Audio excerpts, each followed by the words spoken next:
40-42 বছর হলো তিনি রাজনীতিতে। 26 বছর পার্টির সেক্রেটারি। তার নেতৃত্বেই বিহারে আলো জ্বালিয়েছে সিপিআইএমএল। 2 দশক পর সংসদে সিপিআইএমএল এর কথা বলার লোক পাওয়া গেল। অগবারে এত ভালো ব্যাটিং, মানে আর কোনো বাম দল ভারতবর্ষের ইতিহাসে স্টক ওভারে এত ভালো ব্যাটিং করেনি। কোচিংটা কে করাচ্ছে, মানে মহামতি লেনিন না মার্ক সাহেব নিজে? স্লগ ওভারে আসলে কি, আমরা তো ভেবেছিলাম হয়তো সুপার ওভারে চলে যাবে ব্যাপারটা। তো এবারে কিন্তু নির্বাচনে এটা খুব ইন্টারেস্টিং ছিল, মানে 7 ফেজের নির্বাচন। সাধারণভাবে যেটা হয় শেষের দিকটা খুব ক্লান্তি চলে আসে সবার মধ্যেই, কিন্তু এবারে নির্বাচনটা আমি দেখেছি যে জমেছে কিন্তু একদম শেষ ওভারে গিয়ে। বিহারে আমাদের 8টা আসন ছিল, আমরা 6টা জিতেছি। পশ্চিমবাংলায় বোধহয় 9টা ছিল শেষে, এই 9টাতেই বোধহয় বিজেপি হেরেছে। একেবারেই সাউথ বেঙ্গলে। উত্তরপ্রদেশে 13টা ছিল। আমার ধারণা খুব কম মার্জিনে 2-1টা সিট বিজেপি বের করে নিয়েছে। আমি জানি না কোনো কারচুপি হয়েছে কিনা। সেখানেও প্রায় 10-3 মতো হওয়ার মতো অবস্থা ছিল, শেষ পর্যন্ত 6-7 হয়েছে। 20 বছরেরও বেশি সময় অতিক্রান্ত হয়ে গেছে, এই সাফল্যটা এলো। রসায়নটা কি স্যার? রসায়নটা একটা হচ্ছে জোট। কারণ আমরা 89 যখন জিতেছিলাম তখন সেটা ছিল একটা বহুমুখী প্রতিদ্বন্দ্বিতা, এবং সেটার স্বাদটাই অন্যরকম ছিল, সেই জয়ের অনুভূতিটাই অন্যরকম ছিল। প্রথমবার মানুষ ভোট দিতে পারছে। আমরা 1,78,000 বা এরকম কিছু ভোট পেয়ে জিতেছিলাম, এবং আমার ধারণা তার মধ্যে অন্তত লাখখানেক ভোটারই যারা এমন ছিলেন যারা জীবনে প্রথম ভোট দিয়েছেন, দলিত মানুষ। আর আমরা প্রথম লড়ছি, সেই প্রথম লড়াইয়েই একদম লোকসভায় চলে যাওয়া। কিন্তু সেটা তো আজকে আর সম্ভব নয়। এখন নির্বাচনটা এমন জায়গায় চলে গেছে, স্কেলটা প্রায় সব জায়গাতেই বিজেপি বনাম বিজেপি বিরোধী প্রধান শক্তি। তো ফলে এই জোটে না থাকলে পরে হয়তো এবারে নির্বাচনে আমাদের পক্ষে যেতটা সম্ভব ছিল না। আর আমি যেটা মনে করি যে জোটে ইনফ্যাক্ট আমরা ওই সবাই যেটা বলে আমাদের খুব ভালো স্ট্রাইক রেট, আমি বলি যে 2টো স্ট্রাইক রেট আছে। একটা হচ্ছে যে রেজাল্টের দিক থেকে যে স্ট্রাইক রেট সেটা আমাদের ভালো, কিন্তু স্ট্রাইক রেটটা তো তখনই কাজে লাগবে যদি কয়েকটা ওভার খেলার জন্য পাওয়া যায়। আমরা 12 জন এমএলএ নিয়ে 3টে ক্যান্ডিডেট লোকসভায়, কারণ আমাদের রেশিওটা হচ্ছে 4:1। কংগ্রেসের 19 জন বিধায়ক, 2 জন ডিফেক্ট করে চলে গেল, 17। সেই 17 নিয়ে তারা 9, তার মানে রেশিওটা 2:1। সিপিআই এবং সিপিএমের 2 জন করে বিধায়ক, তারা 1 জন করে লোকসভায় প্রার্থী পেয়েছেন, 2:1। আরজেডির নিজের 3:1। তাহলে এইখানে আমাদের এত কম পেলাম, যদি আরও অন্তত 2-3টে আসন আমরা পেতাম তাহলে আমাদেরও জেতার সম্ভাবনা আরও বেশি থাকতো। আর আমার যেটা ধারণা, তাহলে আরজেডি এবং আমাদের অন্য জোট সঙ্গী তাদেরও জেতার সম্ভাবনা ভালো। ফলে রসায়ন হচ্ছে এটাই যে এটাকে যদি একটু ভালো করে কাজে লাগানো যেত, প্ল্যানিংটা ভালো করে আরেকটু হতো, একটু সময় থাকতে হতো, তাহলে ভালো। পশ্চিমবঙ্গের রাজনীতি সম্পর্কে আপনি ওয়াকিবহাল। কোন জায়গাটায় বিহারে বাম পেনিট্রেশন তৈরি করতে পারছে আর পশ্চিমবঙ্গে সেটা করতে পারছে না বলে আপনার মনে হয়? আমি ঠিক বিহার পশ্চিমবাংলার তুলনা করব না, কারণ প্রত্যেকটা রাজ্যের না আলাদা আলাদা ইতিহাস, আলাদা আলাদা সেখানকার একটা ব্যাপার আছে। এখানে তো একটা সময় সবাই এটাই মনে করতো যে নির্বাচন কি করে লড়তে হয়, নির্বাচন কি করে জিততে হয়, এটা সিপিএমের কাছ থেকে শেখো। তাহলে এখানে সাফল্যের, সংসদীয় রাজনীতির ক্ষেত্রে সাফল্যের যে শিখরে এরা পৌঁছে গিয়েছিল, এবং সেই শিখরে দীর্ঘদিন 34 বছর অবস্থান ছিল, আমার মনে হয় ওটাই একটা বড় কারণ।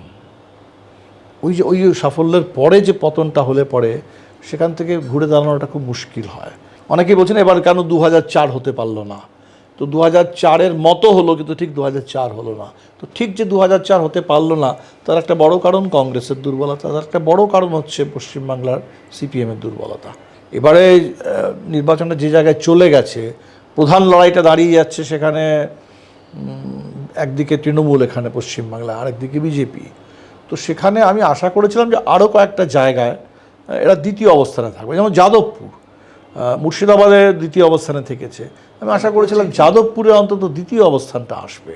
পুরনো জায়গা কেন এলো না, নিশ্চয়ই বোধহয় কিছু সমীক্ষা করার ব্যাপার আছে। যে সময় পশ্চিমবাংলায় এত বেশি বামপন্থী সাংসদরা জিততেন, তখন বামপন্থীদের শক্তির উৎসটা ছিল মূলত গ্রামাঞ্চল, গ্রাম, কৃষি, গ্রামের গরিব মানুষ, এই জায়গাটা থেকে একটা বড় বিচ্ছিন্নতা ধারাবাহিকভাবে ঘটে গেছে সিঙ্গুরের সময় থেকে। ক্ষমতায় থাকাকালীন ঘটেছে, কিন্তু ক্ষমতা থেকে যাওয়ার পরে ঘটেনি।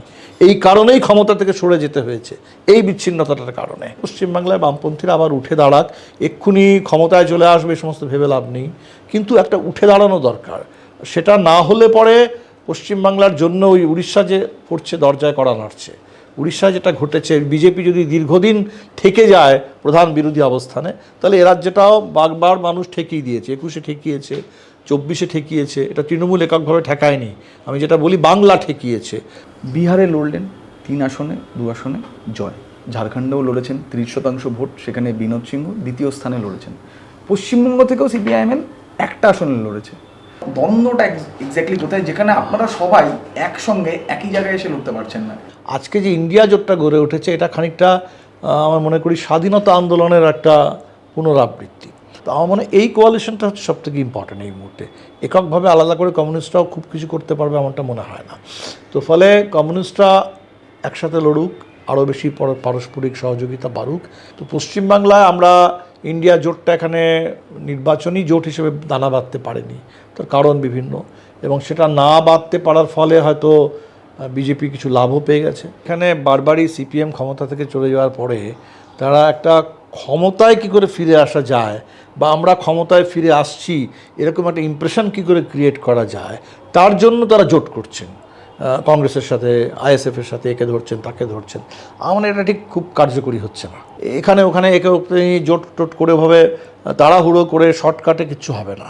গোটা সিপিএম দেশে 4খানা আসন পেয়েছে। পশ্চিমবঙ্গে মমতা বন্দ্যোপাধ্যায় যেটা করে দেখাতে পারছেন, একলা লড়ো, ওনার যা নীতি, কেরল বা অন্যান্য যে স্টেটে বামেদের পেনিট্রেশন ছিল, তারা কেন পারছে না? কেরালাতে আমি শুনেছিলাম যে হয়তো এবারে গতবারের থেকে একটু অন্য ছবি হবে, কিন্তু সেটা হয়নি, সেটা আমিও চোখে পড়েছে। এবং তার থেকেও যেটা বেশি উদ্বেগজনক, সেটা হচ্ছে বিজেপি একটা আসন পেয়ে গেছে।